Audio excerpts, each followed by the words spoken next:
When I was 20, I could understand some English, but not much. My vocabulary was very limited, my accent was very strong, and I first thought of my language, then translated into my own version of English to speak to people. The problem was people couldn't understand me. In short, my English was bad. We'll either find a way or make one. The desire for change. What kind of jobs could I get if I could only speak translated, broken English with a strong accent? That inspired me to start looking for opportunities to improve my English fluency. One day, I watched an advertisement on TV and saw an expert called Fluent English Mr. Wong, who guaranteed English fluency. He guaranteed that if you were just starting to learn English and took lessons from him for a year, your English would be more fluent than others who'd learned English for 10 years. How amazing is that, I thought. But there was a problem. Fluent English Mr. Wong only offered to teach one-on-one private lessons, but I didn't have the money. By the way, a private lesson at the time was $30 per hour. I wondered what Fluent English Mr. Wong did to get that kind of result, but I didn't call him because I thought he wouldn't tell me anyways. Then I thought, if he can find a way to do it, I can find a way to do it too. So I started by reading books from the library on English fluency. All of the books I intentionally picked were written by native speakers because I thought I should learn from the native. There were lots of words I didn't know, but I looked them up in the dictionary after I read about 10 books. I summarized all of the strategies into a list of 10. The strategies were something like listen, listen, listen, read, read, read, use what you've learned, build your vocabulary, and so on. I started applying these strategies, and I could understand a little more English, but the strategies didn't make me speak any better. So I kept reading books, and again, all were written by native speakers, but they all said pretty much the same things. I kept reading and reading. As far as I can remember, I read a total of about 60 books, and again, all of the books I intentionally picked were written by native speakers. And all of the books said almost the same things. The strategies were ineffective, so I tried a different approach. Instead of picking books written by native speakers, all the books I picked this time were written by successful non-native English speakers who had made their English fluent. I picked and read about 10 of them.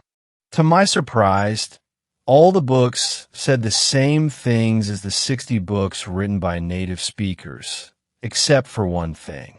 Repeat what you hear again and again. Repeat what you hear again and again wasn't mentioned in any of the 60 books written by native speakers at all. Out of the list of 60 books written by native speakers, one was very useful. This book wasn't about how to speak fluent English. Instead, it was about how to become successful, written by Tony Robbins. I came across that book and wondered for 3 seconds of whether or not to take it. At the last moment, I decided to take it just to take a peek at it in case if there was something useful. To my surprise, it turned out to be a great book on how to set goals and how to become successful. I summarized that book and the 10 books written by the successful non-native English speakers and came up with one strategy, a strategy one later named my fluent English formula. The perfect opportunity. I was 20 at the time, living in the Brooklyn area of New York City. Every day, I took the subway trains to and from Manhattan. The trip took 40 minutes each way on the train. The walk to the train station from home took 12 minutes, and the walk from the train station to work took 5 minutes. All added together, a round trip took an hour and 54 minutes each day. That created a perfect opportunity for me. I brought my Walkman with me, while on the way to work and on the way home.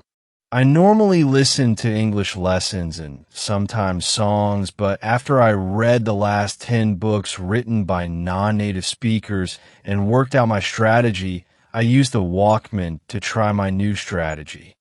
Repeat what you hear again and again. Taking action. During these round trips, I first tuned in to a news station. It was NPR, National Public Radio, to listen to the news. It worked very well during the 12-minute walk to the train station, but once I entered the train station, the signal was lost. When I got home at night, I recorded the news on a tape for the next day so that I could listen to it on the train. After that, I recorded fresh news every night. I started by whispering the news, but then I began saying it louder. New York subway trains were as noisy as thunders, and thanks to that, the noise created the perfect opportunity for me to work on my strategy. Even the person sitting next to me couldn't hear what I was talking about.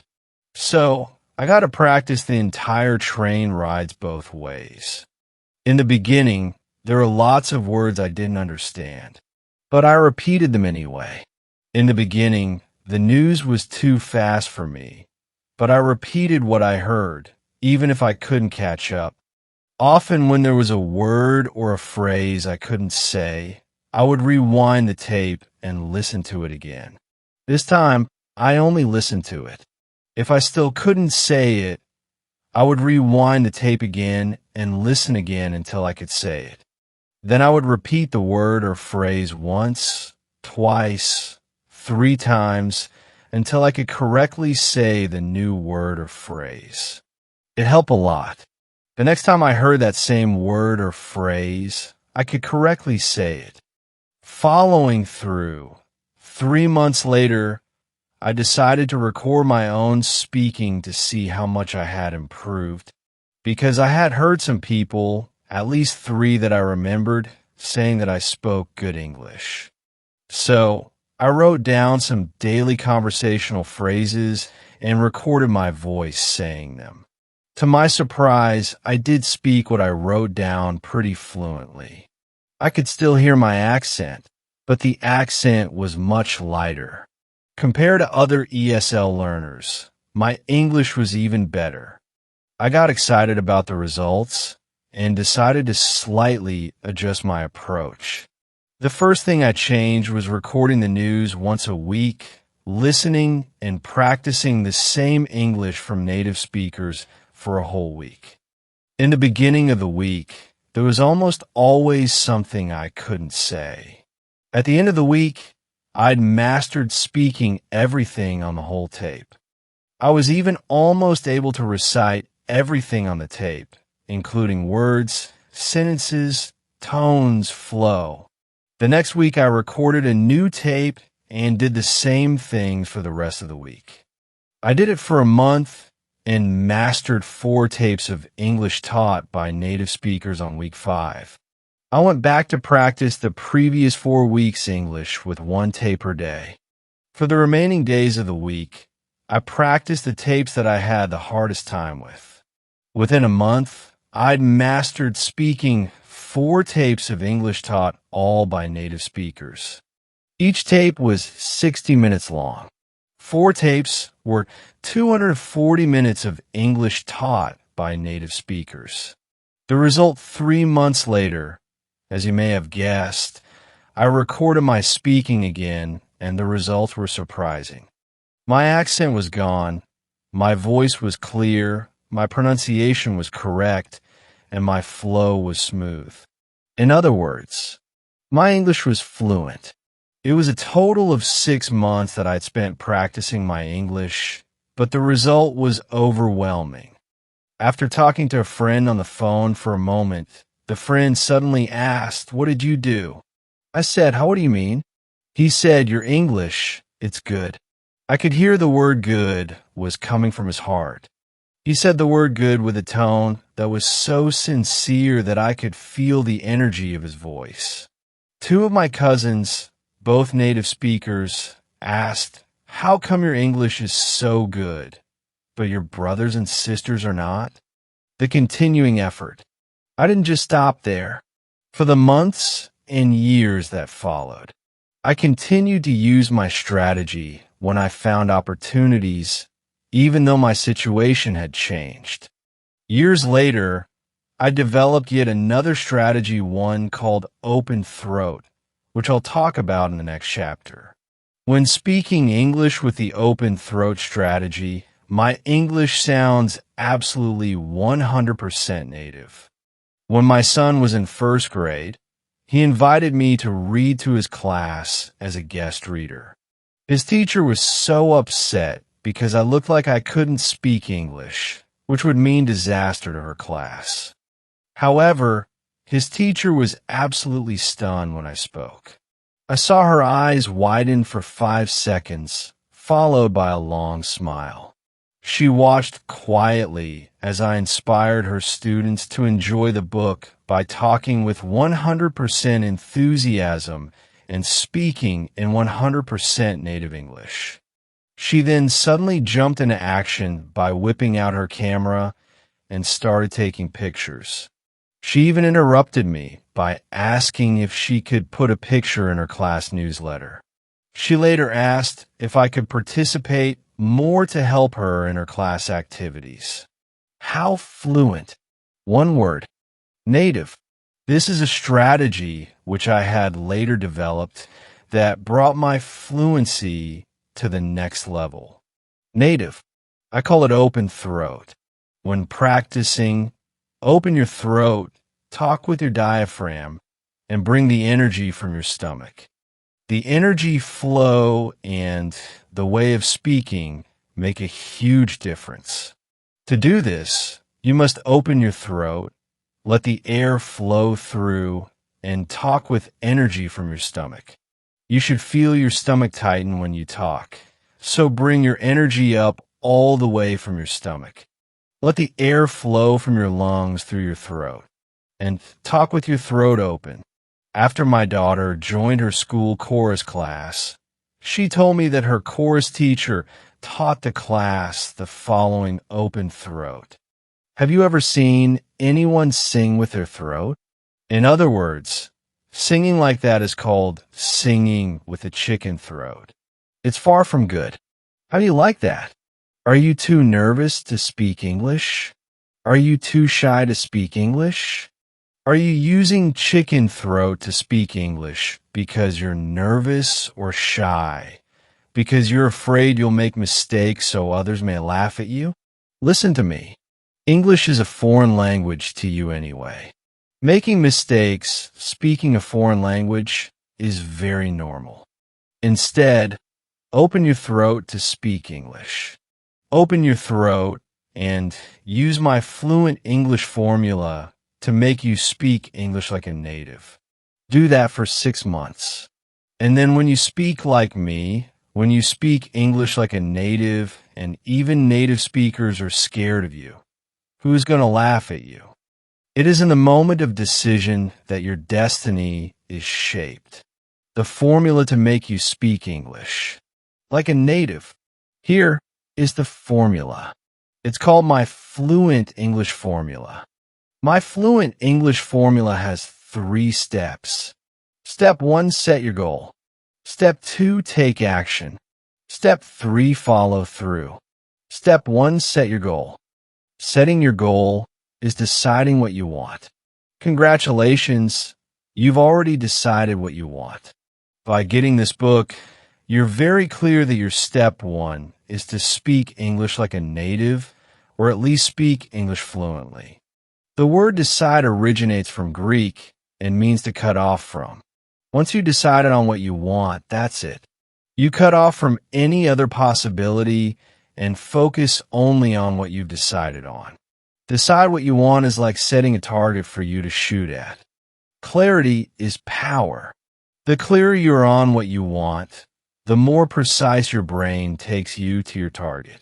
You must know exactly what you want so that you know exactly where to go. When I used my fluent English formula to learn to speak English, I decided that I wanted to speak fluent English. With the target set in place, I started working to reach the target. I worked only on my spare times, but with the target set in sight, I aimed at the target and knew exactly where to go. If you decide to speak fluent English, go for it. If you decide to speak English like a native, go for it. These are very clear targets. Once you've decided on exactly what you want, it's critical that you continue focusing on your target. That's focusing on your target. The key word is focusing. You haven't shot any arrows at your target yet. Step 1 is just setting your target in place and review. Your target is what you want. What you want is your target. With that in mind, you're now ready to take step 2. Step 2, take action. Once you have set your target in place, you'll need to take out your bow and arrows and shoot at your target. Once you have decided on what you want, you'll need to get what you want. To get what you want, you'll have to take action. It does not matter what we can do. It does matter what we will do after you set your target. In order to get any result, you'll have to shoot at your target. Look at me in these two situations. 1, if I can speak English like a native speaker, I have a college degree in information technology. I have a graduate degree in space studies. I live in the United States of America, a free society where everything is possible.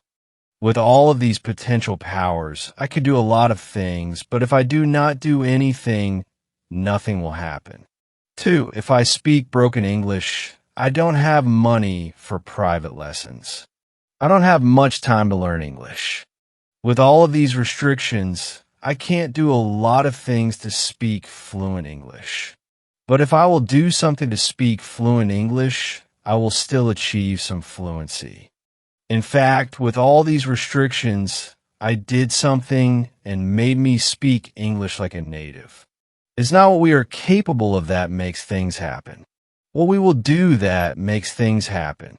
When I was 20, I knew I wanted to speak fluent English, and I took action to improve my English, and I did get excellent results. My action got me exactly what I wanted. So take action to get what you want. Literally get going to get what you want. I'll show you step-by-step instructions of what action to take. Follow through. Once you've decided on what you want and you're taking action to do what you want, keep working on it. Follow through until you succeed. Making you speak English like a native is a job takes more than a day to do. Keep taking action day by day to get there. Start small and keep building your fluency little by little day by day. Let's look at this example. If you want to lift 300 pounds, can you lift 300 pounds? How about 3 pounds? Can you lift 3 pounds? Yes. You can start by lifting 3 pounds day by day, every day. You keep increasing the amount of weight little by little day by day. Before you know it, what seemed impossible before is already possible. You've already built enough muscle to effortlessly lift 300 pounds.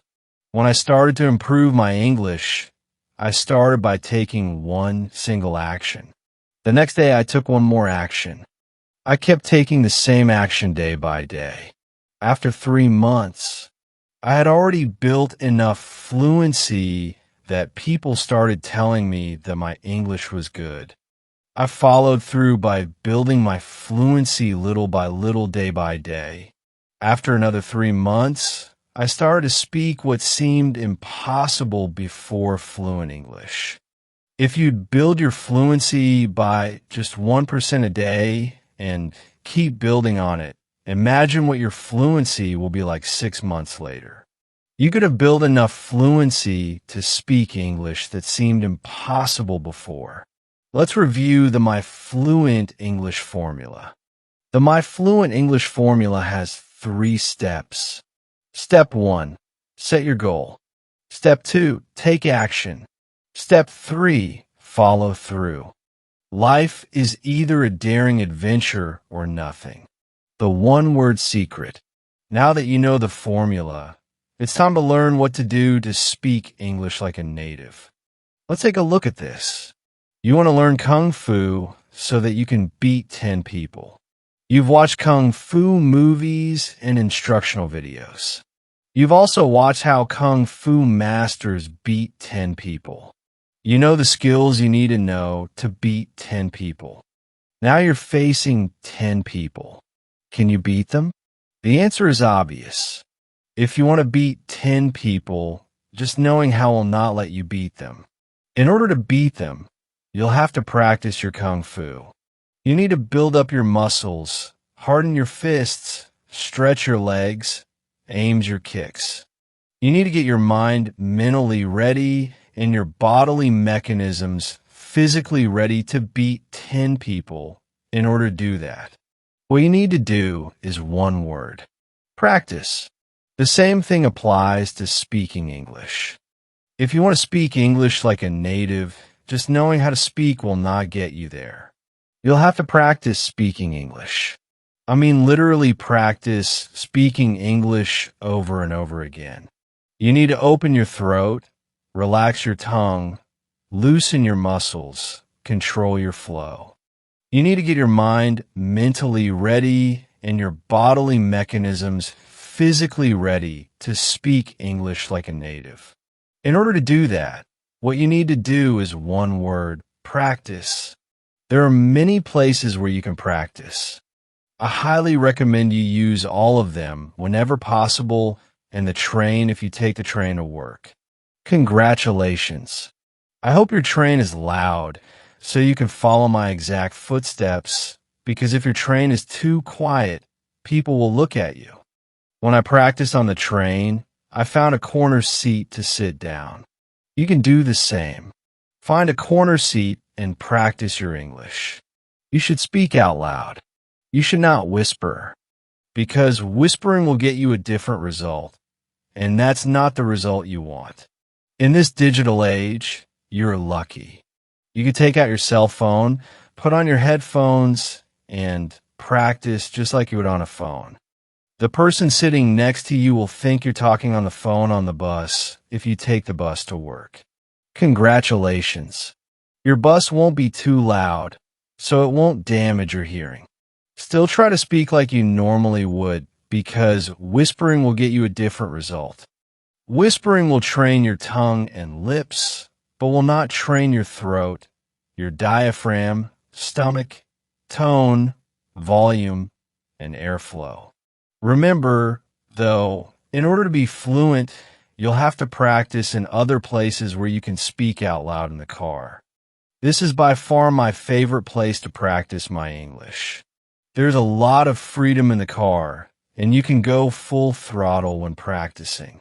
When I later got the chance to practice in the car, I practiced everything I heard since the car was much quieter than the train, and no one was sitting next to me.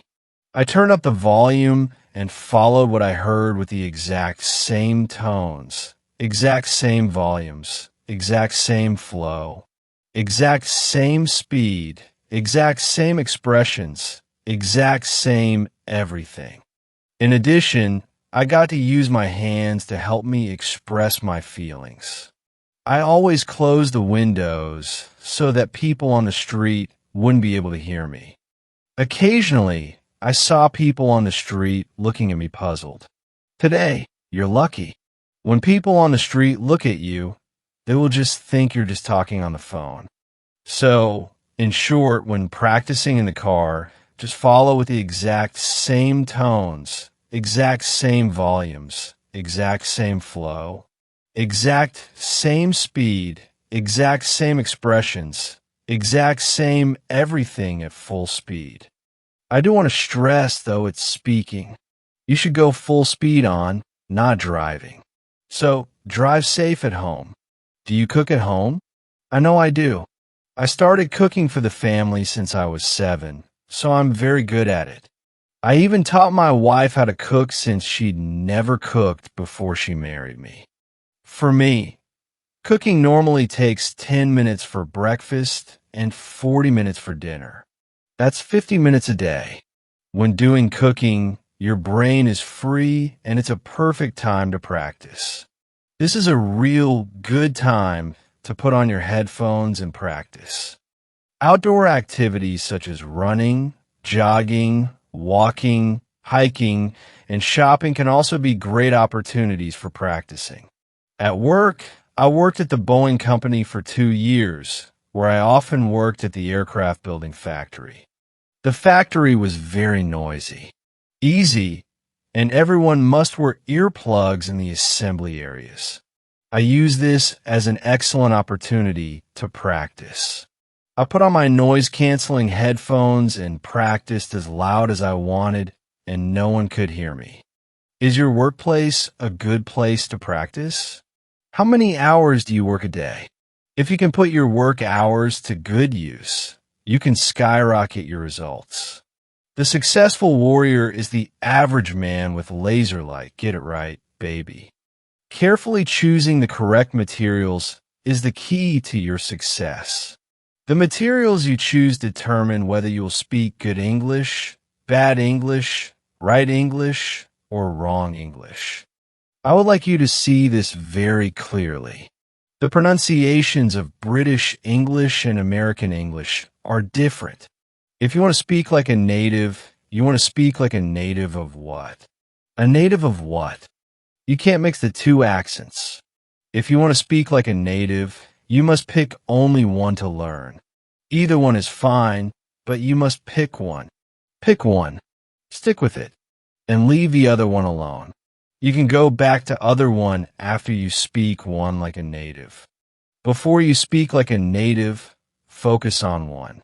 In other words, if you want to learn to speak British English like a native, pick all materials in British English. Likewise, if you want to learn to speak American English like a native, pick all materials in American English. Pick one language, British or American, and stick with it. There are 2 boats you can catch. Each boat will get you to a different destination, but you can only sit on one boat at a time. So, pick a boat and get on it. You want to speak English like a native, right? Listen to the expert. Pick one. You can understand the other one perfectly well, but to speak like a native, you must pick one and only one. Remember what Bruce Lee said? Focus. If unfocused, your laser beam is not strong enough to melt snow. But if focused, your laser beam is strong enough to cut steel. Take 3 seconds to think of which accent to learn, and then continue reading. Now that you have chosen your language, it's time to choose the right materials. Think of it this way. If you choose materials in which someone is speaking native English, you'll learn to speak native English. If you choose materials in which someone is speaking incorrect English, you'll learn to speak incorrect English. If you choose materials in which native speakers are speaking English in real-life situations, you'll learn to speak real-life English. If you choose materials in which native speakers are speaking English in unrealistic situations, you'll learn to speak unrealistic English. I remember listening to a tape which a friend was introducing a friend to another friend. The conversation was like this. Mr. Wong, this is Mr. Chun. Bill Chun. Mr. Chun, this is Mr. Wong. Dan Wong. How do you do? It's my pleasure to meet you. Me too. This conversation from an old recorded lesson was perfectly correct in English grammar. And the people participating in the conversation were native English speakers. However, this is wrong. Very wrong. Native English speakers don't speak this way. This makes people feel awkward and uncomfortable, and the atmosphere is filled with restrictions. Essentially, the conversation would be unnatural. In the real world, the conversation would be like this. Dan, meet Bill. How's going, Bill? How's going, Dan? Notice the how's going, but not how's it going. This is the actual conversation native speakers use when meeting new people. This is a casual, informal conversation that native speakers feel comfortable to take part in. So, if you have lessons from English instructional textbooks or recordings that are not performed by native speakers, or are not about real-life situations, put them away. Choose something that people actually do use. Choose these materials. All materials performed only by native speakers. All English must be naturally spoken in real-life situations. Pick all materials in one accent, British English or American English again. Learn one language and only one language. Either one is fine. This is your right hand, man. When I practiced my English, I didn't spend a dime. I used the Walkman and the pair of cheap headphones that I already had. Today, you're lucky. You can use your cell phone and a pair of cheap headphones. If you drive a car, link up your cell phone with your car via Bluetooth and use the speakers of the car. If you don't have a cell phone, that's fine. You can use an MP3 player or other playing devices. When I practiced my English on subway trains, the subway trains were so loud that I had to turn up the volume. I remember so clearly that I turned the volume up to 10, and the highest volume on that Walkman was 10. In noisy areas, a pair of noise-canceling headphones is a good choice since turning the volume up too high can damage your hearing. There are two new technologies available today. One is over-the-ear noise-canceling headphones, and the other is in-ear isolation headphones. Over-the-ear noise-canceling headphones filter out what you don't want to hear and let you hear what you do want to hear at low volume.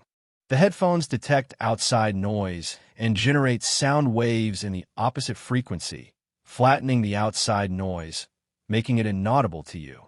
I own a pair of Audio-Technica headphones I bought on Amazon. These headphones can block off about 70% of background noise, making my audio clear enough to keep the volume low, even in noisy areas.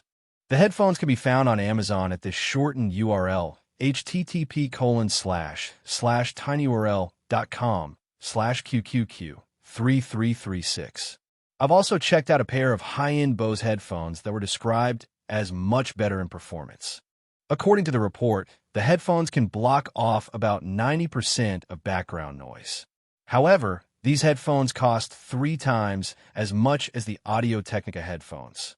The Bose headphones can be found also on Amazon at this shortened URL, http://tinyurl.com/QQQ3337. I've also tried a pair of low-end headphones that a coworker had at Boeing. The price was $30 cheaper than my Audio-Technica headphones, but the quality was bad. It only blocked off about 40 to 50% of background noise. In-ear isolation headphones are small, light, and easy to take with you. They're good for outdoor activities. These headphones are by far cheaper than over-the-ear noise-canceling headphones. Here is a pair of decent ones on Amazon for a fraction of the price of the over-the-ear noise-canceling headphones. Make sure you hear me. Use this noise-canceling headphones or noise isolation headphones only if you absolutely need them. You can practice much better with no headphones or with a pair of regular headphones. You can speak much better if you can hear what you say. Nature has placed mankind under the governance of 2 sovereign masters, pain and pleasure. It is for them alone to point out what we ought to do, as well as to determine what we shall do. The step-by-step instructions. Let's make you speak like a native. Let's review. My fluent English formula has 3 steps. Step 1, set your goal. Step 2, take action. Step 3, follow through. Let's do step 1. Set your goal. If there's only one thing that you want to take from this book, this is it. Yes, this is the single most important thing in this entire book. Let's continue. Step 1 is set your goal. Set a solid goal, a stone goal, an iron goal, a strong goal, a goal that will get you going, a goal that will push you forward, a goal that will burn your desire to make you speak English like a native. There are 2 effective ways to set your goal: inspiration and desperation. For me, it was easy. What kind of jobs could I get if I could only speak translated, broken English with a strong accent? That was it. I didn't want to work in a restaurant doing labor work for life. My uncle already found me a job working as an assistant chef in the restaurant he worked. For me, it was desperation. If I don't do anything about my broken English, I'd be doing labor work for life. But if I improve my English and speak English fluently, I'd be doing office work and live a much more comfortable life. That was a small reason, but it was a strong enough reason to push me forward. What is yours? Here are some examples of inspiration. I have a much better background than Ken. If he can make him speak English like a native, I can make me speak English like a native. I will make me speak English like a native. Let me take action now. If can a country boy, a middle school dropout started at age 20 for 6 months, can speak English like a native, I could definitely speak English like a native. I will make me speak English like a native in 6 months period. Here are some examples of desperation if I keep speaking English like this. I'm going to be doing labor work for life, but if I speak English like a native, I'm going to live a comfortable life. If I don't speak English like a native, I'm never going to get that dream job. But if I speak English like a native, not only will I get that dream job, I'll have enough money to move out of this apartment and buy that house on top of the hill. For desperation, you need to have two parts to make it work.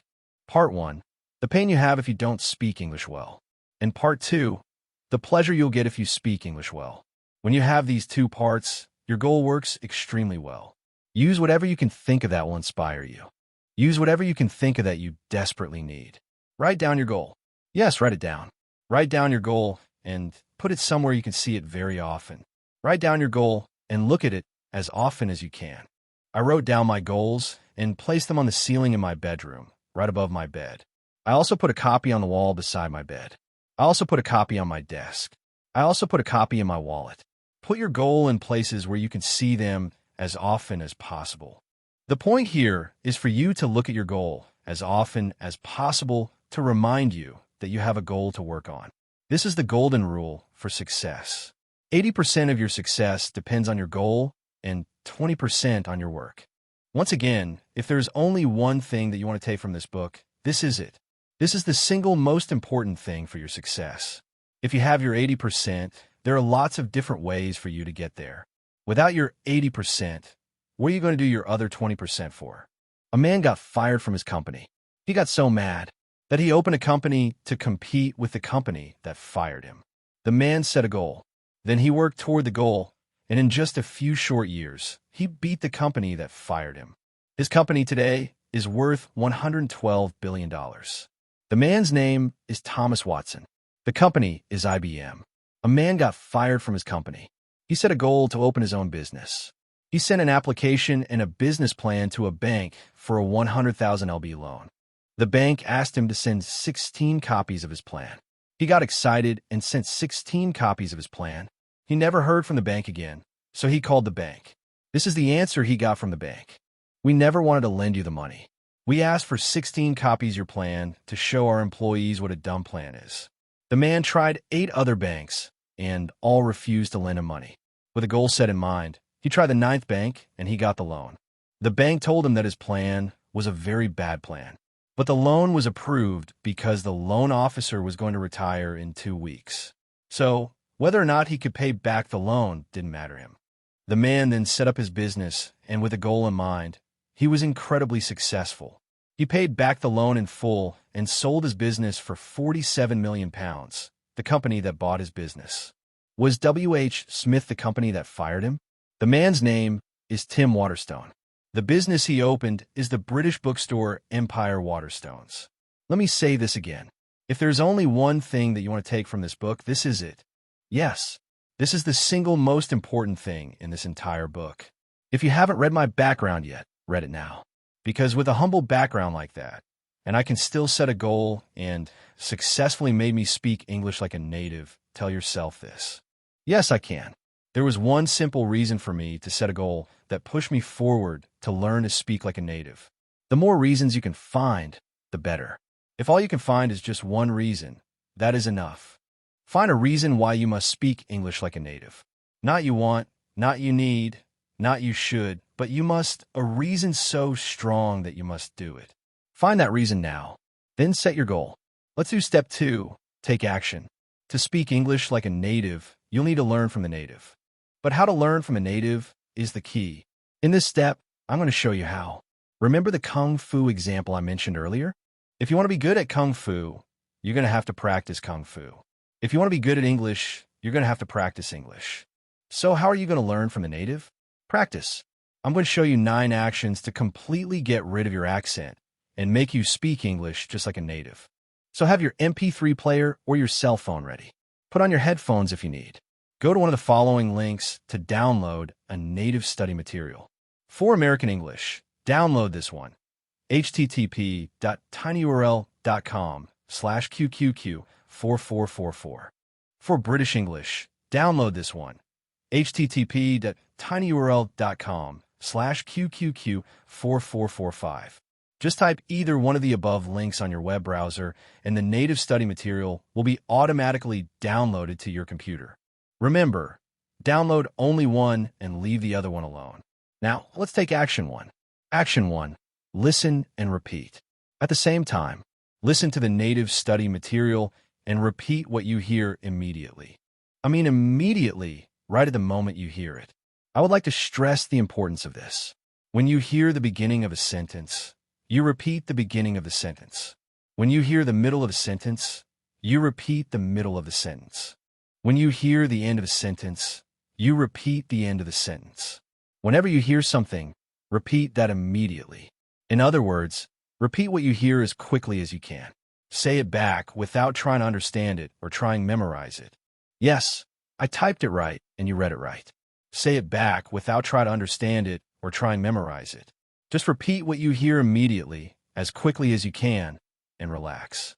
What you're doing here is naturally building your fluency.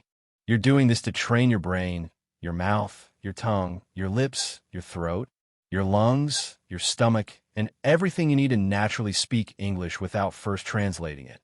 So just say what you hear immediately without trying to understand it or memorize it. Let the meaning, the grammar, the vocabulary, and everything else build subconsciously. In the beginning of your practice, if you hear words you don't know how to say or words that are hard to say, that's perfectly fine. Just try to say the words or just make some noise and move on. Action to finish repeating the whole material.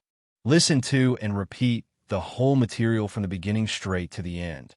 If you have to pause it, pause it. When you come back, keep going from where you've left off.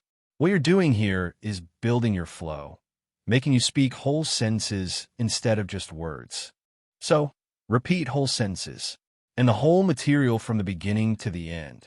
Again, if you come across something you can't say correctly or can't say at all, that's fine. Just make some noise and move on. Remember, even if there are words you can't say, keep on going forward. Continue all the way to the end. Action 3. Record your voice. Yes, record your voice practicing this piece of native study material. This is crucial. Do not skip this. Now you know how to practice the repeating strategy, and you have already repeated this material once. At this point, you'll need to record your own voice repeating this same piece of material. So find a recording device, such as your computer, another cell phone, or other recording device, and record your voice. By the way, you'll need to put on a pair of headphones to listen to the native study material this time, so that you can record your voice clearly. So, listen to the native study material through your headphones this time. Find a recording device, such as your computer, another cell phone, or other recording device, and record your voice. Do the following. Record your voice, repeating the whole material from the beginning to the end. Repeat everything you know how to say and make some noise on everything you don't know how to say. Just do your best and keep on going forward. Remember to keep going straight forward until you get to the end.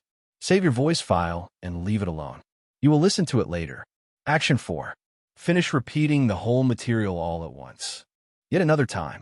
For the third time, listen to and repeat the same material from the beginning right to the end. You want to keep your flow going. Repeat the full sentences and the whole material. Repeat everything you know how to say and make some noise on everything you don't know how to say. Just do your best and keep going forward until you reach the end. Action 5. Rewind and repeat the words you can't say as many times as you need. Now that you have listened to and repeated the whole thing 3 times and you know the sentence flow, it's time to listen to and repeat the same thing again.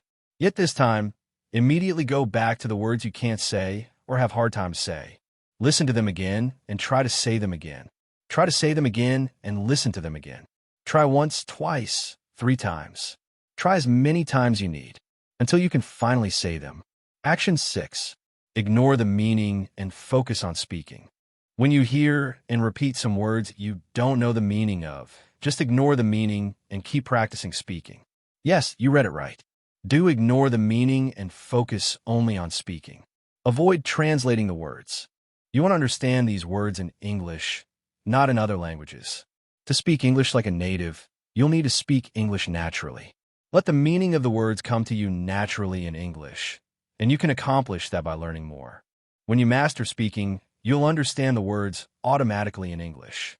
So, ignore the meaning and focus on speaking and only on speaking. Action 7. Finish repeating the whole material for 3 times. Now that you know how to say every word in this piece of native study material, it's time to practice the whole thing again. From the beginning to the end, practice saying what you hear for 3 times. Be sure to mimic the flow, the tones, the volumes, the expressions, the speed. Try to mimic everything. Practice this piece of native study material 3 times and then move on. Don't forget to subscribe to our channel English Stories.